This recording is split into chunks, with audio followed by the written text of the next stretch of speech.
Hello അസ്സലാമലൈക്കും എല്ലാവർക്കും പുതിയൊരു വീഡിയോയിലേക്ക് സ്വാഗതം. പച്ചക്കായ വെച്ചിട്ട് നല്ല അടിപൊളിയായിട്ടുള്ളൊരു മെഴുക്ക് വരട്ടിയുടെ റെസിപ്പി ആയിട്ടാട്ടോ ഒന്ന് വന്നിട്ടുള്ളത്. വളരെ എളുപ്പത്തിൽ ഒരു വെറൈറ്റി ആയിട്ടാണ് ഇത് ചെയ്തിട്ടുള്ളത്. അപ്പോൾ നമുക്കിതെങ്ങനെ ഉണ്ടാക്കാൻ നോക്കാം. ആദ്യമായിട്ട് കാണുന്നവരൊക്കെ ഉണ്ടെങ്കിൽ ചാനലൊന്ന് സബ്സ്ക്രൈബ് ചെയ്ത് സപ്പോർട്ട് ചെയ്യാം. അപ്പോൾ മെഴുക്ക് വരട്ടി തയ്യാറാക്കാനായിട്ട് ഞാനിവിടെ 2 പച്ചക്കായ ഇട്ട് എടുത്തിട്ടുള്ളത്. അത് ഇതുപോലെ 2 സൈഡൊന്ന് കട്ട് ചെയ്തെടുക്കാം. എന്നിട്ട് ഇതിൻ്റെ തൊലിയൊക്കെ ഒന്ന് കളഞ്ഞിട്ട് നമുക്ക് ചെറിയ രീതിയിലൊന്ന് മുറിച്ചെടുക്കണം. ചോറിൻ്റെ കൂടെ അതുപോലെ തന്നെ കഞ്ഞിയുടെ കൂടെയൊക്കെ കഴിക്കാൻ പറ്റിയ നല്ല ടേസ്റ്റി ആയിട്ടുള്ളൊരു മെഴുക്ക് വരട്ടിയാണ്. അപ്പോൾ അതാ നമ്മൾ രണ്ടും തൊലി കളഞ്ഞിട്ട് എടുത്തിട്ടുണ്ട്. ഇനി നമുക്ക് ഇതുപോലെ ഒന്ന് കട്ട് ചെയ്തെടുക്കാം കേട്ടോ. ഇത് അത്യാവശ്യം നല്ല രീതിയിൽ തന്നെ കനം കുറച്ചിട്ട് മുറിച്ചെടുക്കണം. അപ്പോൾ അതാ നമ്മൾ ഒരു കായ കട്ട് ചെയ്തെടുത്തിട്ടുണ്ട്. ഇനി ഇതൊന്ന് മുറിച്ചെടുക്കണം. അപ്പോൾ ഇതുപോലെയാണ് കേട്ടോ ഞാൻ മുറിച്ചെടുക്കുന്നത്. വളരെ കനം കുറഞ്ഞ രീതിയിൽ തന്നെ മുറിച്ചെടുക്കണം. ഈ ഒരു മെഴുക്ക് പുരട്ടി നമ്മൾ തയ്യാറാക്കിയെടുക്കുന്ന സമയത്ത് ഒട്ടും വെള്ളം ചേർക്കൂല കേട്ടോ. അപ്പോൾ അതുകൊണ്ടാണ് നല്ല കനം കുറഞ്ഞിട്ട് തന്നെ മുറിച്ചെടുക്കണം എന്ന് പറയുന്നത്. അപ്പോൾ ഞാനിതാ ഇതുപോലെ മുറിച്ചെടുത്തിട്ടുണ്ട് കേട്ടോ. നമുക്കിനി ഇത് വെള്ളത്തിലേക്ക് ഇട്ട് കൊടുക്കുക. ഇതിൻ്റെ ആ ഒരു കളർ മാറാതിരിക്കാനാണ് കേട്ടോ. അതിൻ്റെ ആ ഒരു കറയൊക്കെ ഒന്ന് പോയി കിട്ടാൻ വേണ്ടിയിട്ടാണ്. അപ്പോൾ ഞാനിവിടെ സാധാ പച്ചവെള്ളത്തിലേക്ക് തന്നെ ഇട്ട് കൊടുക്കുന്നത്. നിങ്ങൾക്ക് വേണമെങ്കിൽ വെള്ളത്തിൽ കുറച്ച് മഞ്ഞൾപ്പൊടിയൊക്കെ ഇട്ടിട്ട് അങ്ങനെ വേണമെങ്കിലും ഇട്ട് കൊടുക്കാം. അപ്പോൾ കണ്ടോ ഇതുപോലെ ഞാൻ മുറിച്ചെടുത്തിട്ടുണ്ട്. അപ്പോൾ ബാക്കിയെല്ലാം നമുക്ക് ഇതുപോലെ തന്നെ മുറിച്ചെടുക്കാം. അപ്പോൾ ഞാനിവിടെ 2 കായ് മുറിച്ചെടുത്തിട്ട് നല്ലപോലെ കഴുകി വൃത്തിയാക്കിയിട്ട് എടുത്തിട്ടുണ്ട് കേട്ടോ. ഇനി നമുക്ക് മെഴുക്ക് പുരട്ടി തയ്യാറാക്കിയെടുക്കാം. അപ്പോൾ അതിന് വേണ്ടിയിട്ട് ഇതുപോലെ ഒരു പാൻ ആട്ടോ എടുത്തിട്ടുള്ളത്. ചൂടായതിന് ശേഷം അതിലേക്ക് ഒരു 2 ടീസ്പൂണോളം വെളിച്ചെണ്ണ ഒഴിച്ചു കൊടുക്കുക. അപ്പോൾ ഇത് വെളിച്ചെണ്ണയിൽ തയ്യാറാക്കിയെടുക്കുക കേട്ടോ. അപ്പോഴാണ് ഈ ഒരു മെഴുക്ക് പുരട്ടിക്ക് നല്ലൊരു ടേസ്റ്റ് കിട്ടുന്നത്. എണ്ണ നല്ലപോലെ ചൂടായി വരുമ്പോൾ അതിലേക്ക് നമുക്ക് സവാളയാണ് കേട്ടോ ചേർത്ത് കൊടുക്കുന്നത്. ഒരു വലിയൊരു സവാള കനം കുറഞ്ഞ രീതിയിൽ മുറിച്ചിട്ട് അതാണ് ഇതിലേക്ക് ചേർത്ത് കൊടുക്കുന്നത്. ഇതിൽ നമ്മൾ കടുകൊന്നും ചേർത്ത് കൊടുക്കുന്നില്ല കേട്ടോ. ഞാനിപ്പോൾ അവിടെ 2 പച്ചക്കായാണ് എടുത്തിട്ടുള്ളത്. അതായത് ഒരു മീഡിയം സൈസിലുള്ള 2 പച്ചക്കായ എടുത്തിട്ടുള്ളത്. അപ്പോൾ അതിലേക്ക് ഒരു വലിയൊരു സവാള മാത്രം മതി. അപ്പോൾ അതാ എണ്ണ നല്ലപോലെ ചൂടായതിന് ശേഷം അതിലേക്ക് നമ്മൾ സവാള ചേർത്ത് കൊടുത്തിട്ടുണ്ട്. എന്നിട്ടൊന്ന് നല്ലപോലെ ഇളക്കി കൊടുക്കുക. അത്യാവശ്യം കനം കുറഞ്ഞ രീതിയിൽ തന്നെ നമ്മളിത് മുറിച്ചെടുക്കണം കേട്ടോ. 2 തണ്ട് കറിവേപ്പിലയും കൂടി ഇട്ട് കൊടുക്കുന്നുണ്ട്. ഇനി ആവശ്യത്തിനുള്ള ഉപ്പ് ഈ ഒരു സമയത്തിന് ചേർത്ത് കൊടുക്കുക. അപ്പോൾ നമുക്ക് സവാള പെട്ടെന്ന് വാടി കിട്ടും. സവാള നല്ലപോലെ വാടിയതിൻ്റെ ശേഷം ചെറുതായിട്ടൊരു ബ്രൗൺ കളറാകും. അതുവരെ നമുക്കൊന്ന് വഴറ്റിയെടുക്കണം. ഒരു മീഡിയം ഫ്ലെയിമിലിട്ടിട്ട് ഏകദേശം 2 മിനിറ്റോളം നമ്മൾ വഴറ്റിയെടുക്കുന്ന ആ ഒരു സമയം കൊണ്ട് തന്നെ ഇത് നല്ലപോലെ ഒന്ന് കളർ മാറി കിട്ടും. ഈ ഒരു സവാള നല്ലപോലെ സോഫ്റ്റ് ആയിട്ട് കിട്ടാൻ കേട്ടോ. അപ്പോൾ അതുകൊണ്ടാണ് നമ്മൾ അത്യാവശ്യം കളർ മാറുന്നത് വരെ ഒന്ന് വഴറ്റി കൊടുക്കണം എന്ന് പറയുന്നത്. അപ്പോൾ ഈ ഒരു സമയത്ത് ഞാൻ വറ്റൽമുളകും പച്ചമുളകും ഒന്നും ചേർത്ത് കൊടുത്തിട്ടില്ല കേട്ടോ. അത് നമുക്ക് പിന്നീട് ചേർത്ത് കൊടുക്കുക.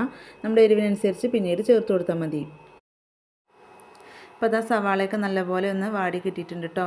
കളറൊക്കെ ചെറിയ രീതിയിലൊന്ന് ചേഞ്ചായി വന്നിട്ടുണ്ട്. ഇനി നമ്മൾ നേരത്തെ കഴുകി വെച്ചിട്ടുണ്ടായിരുന്ന ആ ഒരു കായ ഉണ്ടല്ലോ അതിലേക്ക് ചേർത്ത് കൊടുക്കുക. ഇതുണ്ടാക്കിയെടുക്കുമ്പോൾ അടികട്ടിയുള്ള പാത്രം എടുക്കുക, അല്ലെങ്കിൽ ഇതുപോലെ നോൺ സ്റ്റിക്കിൻ്റെ പാൻ എടുക്കുക കേട്ടോ. നമ്മൾ ഒട്ടും വെള്ളം ചേർക്കാതെയാണ് ഇത് തയ്യാറാക്കിയെടുക്കുന്നത്. അപ്പോൾ അതുകൊണ്ട് തന്നെ അടി പിടിക്കാൻ ചാൻസ് ഉണ്ട്. അപ്പോൾ ഇതുപോലത്തെ പാത്രങ്ങളാണെങ്കിൽ അടി പിടിക്കൊന്നുമില്ല, നമുക്ക് സിമ്പിളായിട്ട് തയ്യാറാക്കിയെടുക്കാൻ പറ്റും. നമ്മൾ ഈ ഒരു കായ മുറിച്ചെടുക്കുന്ന ആ ഒരു സമയത്തിന് വെള്ളത്തിലേക്ക് ഇട്ട് കൊടുത്തിട്ടുണ്ടായിരുന്നു. അതുകൊണ്ടാണ് ഈ ഒരു കായ കണ്ടോ നല്ല കളറായിട്ട് തന്നെ ഇരിക്കുന്നുണ്ട് കേട്ടോ. കളറൊന്നും ചേഞ്ച് ആയിട്ടില്ല. ഇനി ഇതിലേക്ക് ഒരു 1/2 ടീസ്പൂണോളം മഞ്ഞൾപ്പൊടി ചേർത്ത് കൊടുക്കുന്നുണ്ട്. പിന്നെ അതുപോലെ തന്നെ ഒരു 1/2 ടീസ്പൂണോളം എരിവുള്ള മുളക് പൊടിയാണ് കേട്ടോ ഞാൻ ചേർത്ത് കൊടുക്കുന്നത്. മുളക് പൊടിയൊക്കെ ചേർക്കുന്നത് നമ്മുടെ ഓരോരുത്തരുടെ ഇഷ്ടത്തിനനുസരിച്ച് ചേർത്ത് കൊടുക്കുക കേട്ടോ. അപ്പോൾ ഈ ഒരു സമയത്താണ് ഞാൻ ഇതിലേക്ക് പച്ചമുളകും ചേർത്ത് കൊടുക്കുന്നത്. അത്യാവശ്യം നല്ല എരിവുള്ള പച്ചമുളക് തന്നെയാണ്. അതുകൊണ്ട് ഞാൻ ഒരു പച്ചമുളകാണ് കേട്ടോ ചേർത്ത് കൊടുത്തിട്ടുള്ളത്. പിന്നെ എരിവുള്ള മുളക് പൊടിയാണല്ലോ ചേർത്ത് കൊടുത്തിട്ടുണ്ടായിരുന്നത്. ഇനി ഇതെല്ലാം നല്ലപോലെ ഒന്ന് മിക്സാക്കി എടുക്കണം. ഇതിൽ നമ്മൾ സവാള വഴറ്റിയെടുക്കുന്ന ഒരു സമയത്ത് ഉപ്പ് ചേർത്തതാണ്. ഇതെല്ലാം തന്നെ നല്ലപോലെ മിക്സാക്കിയതിന് ശേഷം ഉപ്പിൻ്റെ അളവ് കുറവാണെങ്കിൽ ആ ഒരു സമയത്ത് ചേർത്ത് കൊടുക്കുക. ഇനി ഇതിലേക്ക് ഒന്നും ചേർക്കേണ്ട ആവശ്യമില്ല കേട്ടോ. ഈ ഒരു ചേരുവകളൊക്കെ മാത്രം മതി. വളരെ സിമ്പിളായിട്ട് തയ്യാറാക്കാൻ പറ്റുന്ന ഒരു അടിപൊളി വെറൈറ്റി ആയിട്ടുള്ള ഒരു കായ മെഴുക്ക് പുരട്ടിയാണ്. എല്ലാം മിക്സ് ചെയ്തതിന് ശേഷം ഏറ്റവും ലോ ഫ്ലെയിമിലേക്ക് ഇട്ട് കൊടുത്തിട്ട് ഇത് നമുക്കൊന്ന് അടച്ച് വെക്കണം.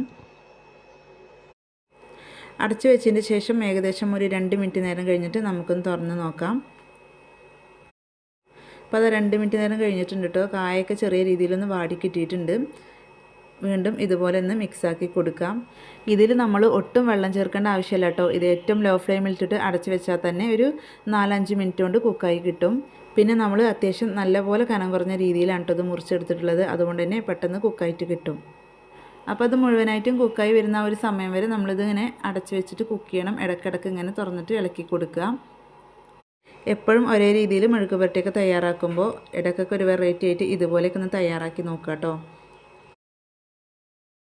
അപ്പോൾ വീണ്ടും ഒന്ന് അടച്ചു കൊടുത്തിട്ടുണ്ട്. ഏകദേശം 2 മിനിറ്റ് കഴിഞ്ഞപ്പോൾ വീണ്ടും ഒന്ന് തുറന്നിട്ട് നമുക്ക് ഇളക്കി കൊടുക്കാം കേട്ടോ. ഈ ഒരു സമയമായപ്പോഴത്തേക്കും നമ്മുടെ കായൊക്കെ നല്ലപോലെ കുക്കായി വന്നിട്ടുണ്ട്. ഒട്ടും കുഴഞ്ഞു പോയിട്ടൊന്നുമില്ല, എന്നാൽ അത്യാവശ്യം നല്ല രീതിയിൽ തന്നെ കുക്കായിട്ട് കിട്ടിയിട്ടുണ്ട്. ഒന്നും കൂടി ഒന്ന് ഡ്രൈ ആയി എടുക്കണമെന്നുണ്ടെങ്കിൽ 1 മിനിറ്റോളം വെച്ചിട്ടൊന്ന് ഇളക്കി കൊടുത്താൽ മതി കേട്ടോ. അപ്പോൾ നമ്മുടെ മെഴുക്ക് പുരട്ടി ഇവിടെ റെഡി ആയിട്ടുണ്ട്. നമുക്ക് ഫ്ലെയിം ഓഫ് ചെയ്യുക, എന്നിട്ടൊരു പാത്രത്തിലേക്ക് മാറ്റാം. അപ്പോൾ ഇതേ രീതിയിൽ കായ മെഴുക്ക് പുരട്ടി തയ്യാറാക്കിയിട്ടില്ലെങ്കിൽ ഒരു പ്രാവശ്യമെങ്കിലും തയ്യാറാക്കി നോക്കുക. അപ്പോൾ എളുപ്പത്തിൽ തയ്യാറാക്കാൻ പറ്റിയിട്ടുള്ള ഈ ഒരു മെഴുക്ക് പുരട്ടി റെസിപ്പി നിങ്ങൾക്ക് ഇഷ്ടപ്പെട്ടു എന്ന് വിചാരിക്കുന്നു. ഇഷ്ടപ്പെട്ടാൽ ഒന്ന് ലൈക്ക് ചെയ്യുക, അതുപോലെ തന്നെ നിങ്ങളുടെ അഭിപ്രായങ്ങൾ അറിയിക്കുക. ഫ്രണ്ട്സിനും ഫാമിലിക്കും ഷെയർ ചെയ്ത് സപ്പോർട്ട് ചെയ്യുക.